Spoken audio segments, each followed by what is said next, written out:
I got out of shape and I ended up having some back problems, and all of a sudden I was like, I'm doing something wrong. And so I started running again, but the joints didn't want to cooperate, so biking became my go-to.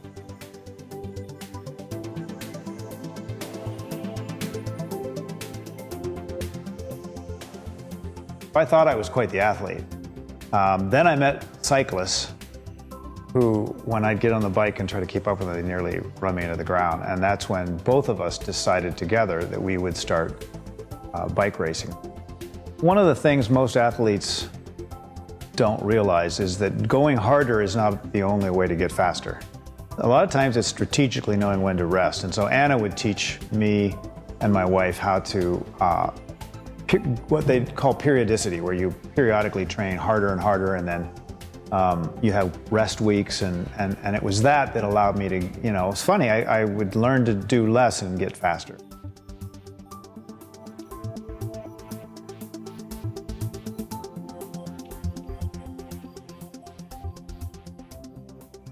I thought it was great that I could put in these hours of training and then, eat Cheetos and drink Coke and have dessert, and it never affected my waistline.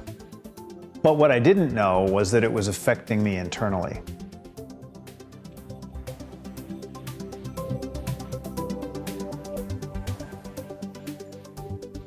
What's the beauty of this testing is that when you get your resting metabolic rate, you literally know how many calories you're burning sitting on a couch.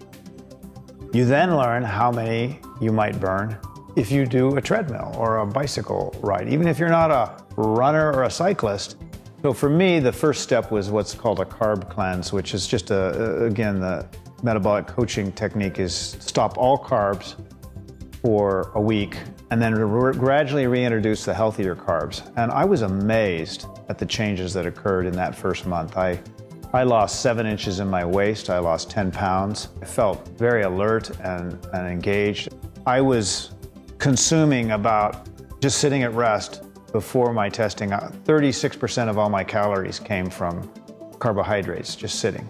Because I was carbohydrate dependent. I would eat sweets and breads, but at the end of those 90 days of adjustment, it was 11%. I was burning fat at 89% of all my calories was coming from fat. We almost never eat anything that has a label on it. Almost all the food we have, it comes from the produce section, and we cook our own food and prepare our own food.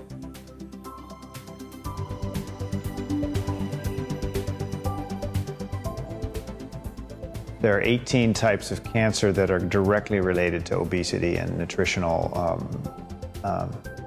misbehavior, shall we say. And if people knew that they could avoid colon cancer and breast cancer and endometrial cancer through nutritional changes, I think they'd be more quick to jump on it, especially if they have a family history. And so those are the kind of patients I see in my practice as an oncologist that I say, you've beat this cancer, or you saw your relative beat it. Why don't you go take this coaching and learn how to eat right so that you won't get it back, and maybe you won't ever get it.